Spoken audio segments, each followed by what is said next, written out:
So good morning. My name is Reverend Alice Reid, and I may not be who you were expecting to see this morning. You may have been expecting to see Elijah Christopher. Let me rephrase. The newly licensed Reverend Elijah Christopher. Yes, we're all excited about his recent passing of his ministerial ordination. Now, just licensed, although he should be ordained pretty soon. He just passed his ministerial panels, and he is now a minister. Let's just do a little, woo, congratulations! Elijah turned out, with everything that he's been going through for the past week or so, has come down with a cold, and so he is not able to join us this morning. So I hope that you'll share your congratulations with him, perhaps text message, email, send us a card at the center. We'll make sure we get it to him. But he will be joining us in a couple of weeks to give his first talk with us as the newly licensed Reverend Elijah Christopher. So I am Reverend Alice Reid, and I'm the spiritual director here at the Center for Spiritual Living in Santa Cruz. And I'm really happy to be talking to you this morning. We are in September, right? It's been just about 6 months since we have had to shelter in place and begin broadcasting our service to you. And I really miss you, but I'm glad that we can join you in this digital manner. We'll be ready to have you back in the sanctuary as soon as the governor lets us. So our theme for the month of September is facing the fear. And I have to tell you that these themes and these suggested topics that are put together by a voluntary group of people in our global movement, they're put together a year in advance.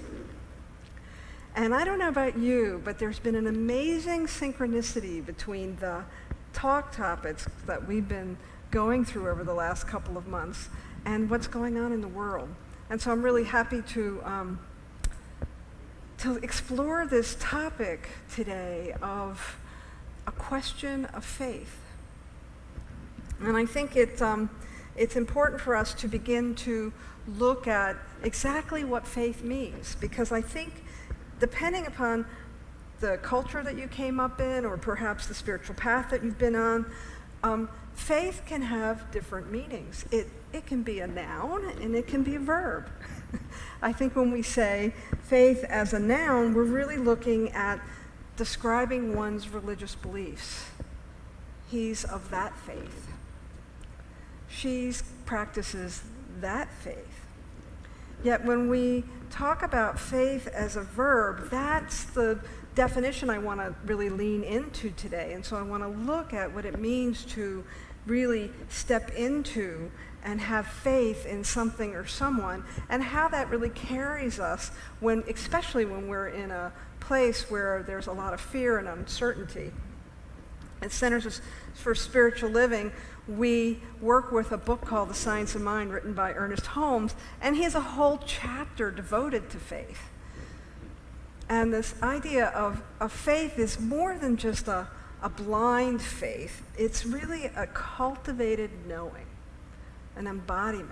And so as we begin to explore this idea of faith, I want you to think about that faith is not just something you're expected to step into because somebody said they wanted you to believe in some idea that was beyond belief, but that faith can be cultivated and nurtured and developed, and we can really step into a place of greater faith, and that faith can become a knowing, which then can become a creative energy and power that moves through us to create our life.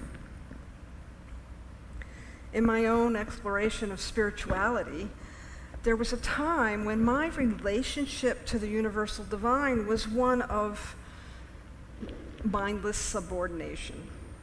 Mindless subordination. I was told that I should believe in God by my family and my relatives and the culture that I lived in, but I really wasn't given any reason that I should believe in God. I wasn't given any evidence. I wasn't really taught to develop my faith or to understand what I was being asked to believe in. And I was taught that when the good in my life happened, it meant that God was shining on my life. And when the bad things happened in my life, it meant that I'd done something wrong to displease some power outside of myself. Now, I don't know if any of you have had that experience with a deity or a relationship with God, but I think it's a pretty common experience in our culture. It almost seemed to me as I got older that it didn't quite make sense. And this relationship that I had been introduced to, this idea of a divine deity that was outside myself, was more like a controlling parent who was trying to keep me in step. And I knew that it didn't make sense and it didn't resonate with me. And so I began to do a lot more exploration. And so what had happened for me is as I was moving along my spiritual path, I began to come across this thing called New Thought. And the New Thought tradition is probably just 200 years old, or maybe a little older in our Western civilization, but it's really actually known as the only true spiritual path that was born in the Western civilization. And New Thought is a path that really encourages us to pay attention to our thoughts and pay attention to our heart and understand that our thoughts become very creative. So when I'm talking about faith, I'm not talking about blind faith. I'm not talking about just because I said something, you should believe it. I'm talking about a faith where we really investigate our thoughts and we really investigate our consciousness and we really begin to look at the things that we believe and why we believe them and do they make sense. I think the faith that I was first introduced to was more of a faith that motivated me through fear, as opposed to a faith that motivated me through love. And I know that as we begin to develop faith through a process of both engaging our thinking and engaging our heart and engaging our intelligence and engaging our intuition, when we begin to really cultivate a faith like that, it blossoms into a knowing. And that knowing blossoms into an embodiment of an idea that we can then begin to experience in our life. My own path, which is really the only path I know well, my own path from fear to faith, required that I really faced my fears. It required that I really looked into and pressed into those places that I was believing in, where I had a relationship with a God that wasn't a benevolent, loving God, but more of a puppet master. And so when I finally let go of that old idea, there were all kinds of things underneath that had planted themselves in my consciousness and in my understanding, and I had to investigate them. I had to look at those ideas about God and about the divine and about the creative power that animates life, and I had to begin to pluck out those ideas that were keeping me in fear and lack and limitation. I began to understand that my point of power was when I was willing to get to know that tangled, twisted mess of my consciousness and begin to really know my mind. That instead of it just my mind being this thing that just happens to me, my thoughts would just happen to me accidentally, instead of that, I began to cultivate my thinking. I was taught how to use my mind. I was taught how to question things. I was taught how to think for myself. And it was that very process that introduced me to this deeper faith. A faith that I could rely on, a faith that was predictable, a faith that gave me the ability to really step into a more affirmative relationship, a more positive relationship, and a more loving relationship with creation.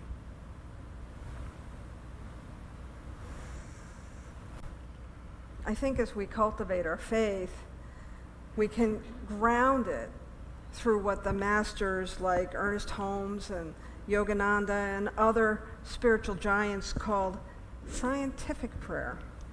And I know that sounds a little like an oxymoron, scientific prayer. But when you think about it, science seeks truth, and religion seeks meaning. So when we merge a scientific process with a spiritual process, we end up experimenting and testing truth in a way that can be meaningful to us to such a degree that it expands our knowing and it expands our consciousness and it expands our understanding. We build our faith by exploring those beliefs that we have and learning how to work with something called spiritual laws. Now, spiritual laws are not that different than scientific laws, the physical laws that science works with.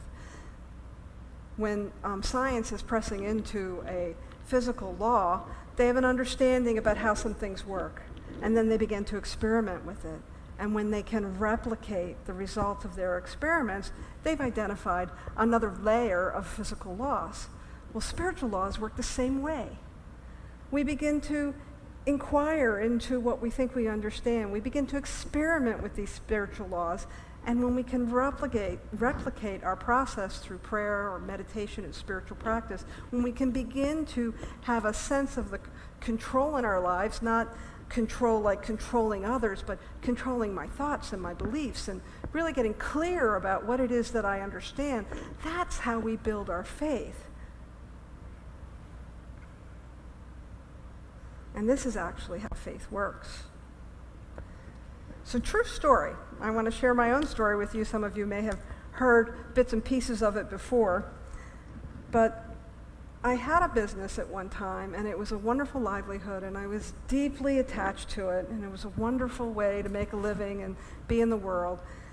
And I felt the call to ministry. And so I went ahead and I took my classes, and I was licensed as a minister, very similar to what Elijah just went through. But I couldn't quite make the leap for how I was going to have ministry be my livelihood from the business world where I was making my livelihood. I couldn't fathom how I would be supported in the same way. And so I tried to figure it out. I tried to strategize, and I looked at different ways that I could, be supported being a minister as opposed to being a businesswoman. And no matter how I tried to figure it out, the math never quite worked, both figuratively and in actuality. So even though I couldn't get much traction from my efforts, I know that, hindsight's always 20/20, right? When I look back, what I realize is that I hadn't developed the faith that I could be supported as a minister. Holmes has a great quote about this. He says, "We shall all arrive at the assurance, the perfect faith, in such degree as we cease contemplating the universe as opposed to itself, as we cease having the will to do or to be that which is contrary to the universal good." I feel like I need to read that again. It's a really powerful statement, and it really brings into focus what I was talking about earlier with my relationship with a universal good. "We shall arrive at the assurance, the perfect faith, in such degree as we cease contemplating the universe as opposed to itself, as we cease having the will to do or to be that which is contrary to the universal good." So what Holmes is saying is that we cannot co-create our good when we believe that God is against us, when we believe in a God that is displeased with us and is controlling us and is kind of like that parent that's trying to manage our behavior. Have you ever had a hardship or a challenge in your life and you found yourself saying, "Why me, God? Am I the only one? Why me, God? Why is this happening to me?" That's a clue that you might still be believing in a God that is opposed to itself. Because what we know in this philosophy is that God is just expressing itself through each one of us, that we are the beautiful expressions of love, of all those beautiful, immutable qualities of God that express themselves and individuate themselves by means of each one of us. And so I had to begin to understand that God, or creation, or the mystery, or whatever you want to call it, is only loving itself into form. And we provide that form that it pours its love into. And sometimes this is an easy thing to grasp. And sometimes it takes a little undoing, a little untangling of some contradictory ideas that we might be walking around with. So I just want you to pause for a minute. What do you have faith in? What is it that you believe? It may be time for you to up-level your faith. It may be time for you to look at those things that you believe. All month we're going to be looking at this idea of facing our fears and how once we face these fears, we can transform them into faith. And so as we go through this topic this month, I encourage you to look at the things that you have faith in. You know, back to my story about wanting to embody a vocation as a minister and needing to transition from a business person. You know, halfway through the process of developing this faith and understanding that my intentions were what the very things that would create my reality, I began to really explore this idea of what it meant to be financially supported by Source. And I did that so that I could continue to follow that call to ministry, because I knew that's where I needed to go. But I had no idea how I was going to get there.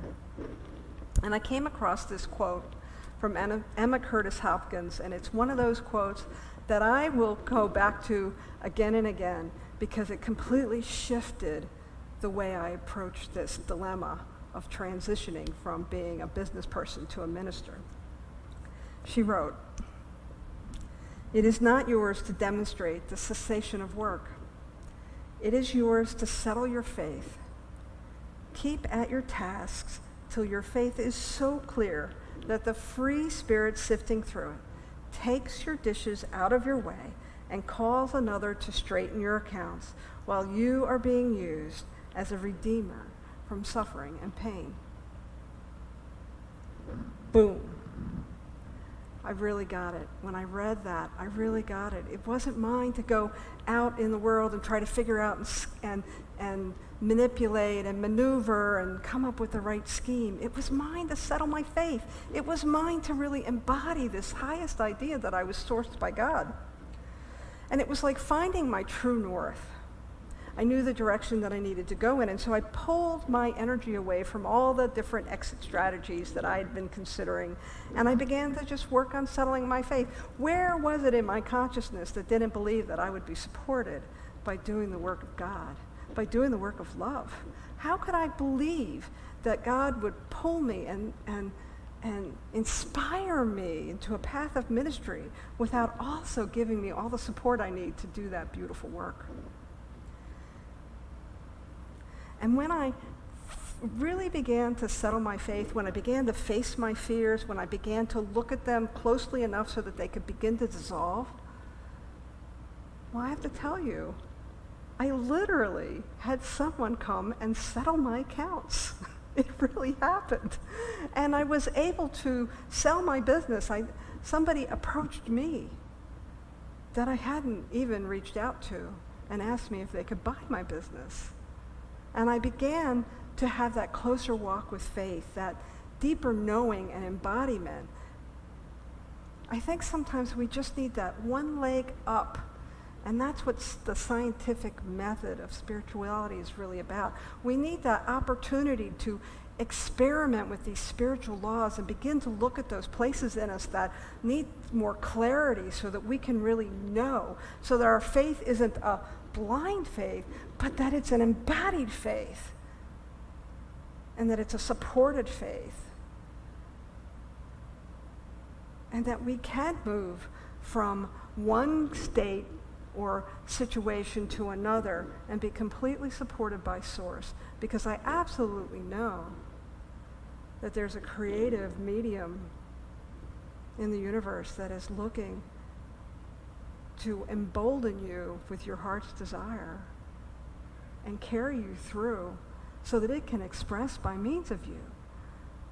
The only way that the universe can experience itself is through you. And so as we do this work this month, as we begin to really look at settling our faith and exploring our fears, I want you to know that you are in the right place. That there's absolutely a process to support you in deepening your relationship with that divine oneness, that power for good in the universe that wants to express by you. I'll never forget reading this beautiful piece of poetry, and I don't have the poetry with me right now, but I remember the idea that for every step that I took towards the divine, that the divine came rushing towards me. And that's what I know what happens when we begin to settle our faith, when we begin to really embody a deep knowing that we are supported and that creation wants to create by means of each one of us. So thank you. I want to go ahead and let's have a wonderful scientific affirmative prayer that we can carry with us for this week as we explore this pretty big topic of facing our fears. There's a lot going on in the world, and I think it could feel like a pretty natural or organic response to be afraid. But I want to let you know that there's real power on the other side of your fear, and we will walk that walk together as we go through this month. So join me in this prayer. I know that there is indeed a deep peace that washes over each one of us. And that peace is the peace of knowing that we are divinely supported by all of creation, that it gives all of itself so that we may experience ourselves in an authentic and real way. I trust that as we move through this week, we will see beautiful openings in our hearts and in our minds. We'll begin to see those things that are ready to be weeded out so that we can truly embody a faith that is nourishing, a faith that is empowering, a faith that truly leads the way for us so that we may experience greater love, greater freedom, greater happiness. I know that despite any condition that we may be experiencing out in the world or in our personal lives, there is a greater good that wants to come through. And so I know for each one that it is with courage and with that same faith that we take each step, one foot in front of the other, trusting that God, the divine, the beautiful mystery, creation itself, is always creating by means of us and is always supporting us. I give great thanks for this highest knowing. I know that each one is blessed and lifted up, and that we are indeed freer than we were this morning when we woke up, knowing this highest, truest understanding that the divine always supports its work, always supports life. And together we anchor this in gratitude by saying, and so it is.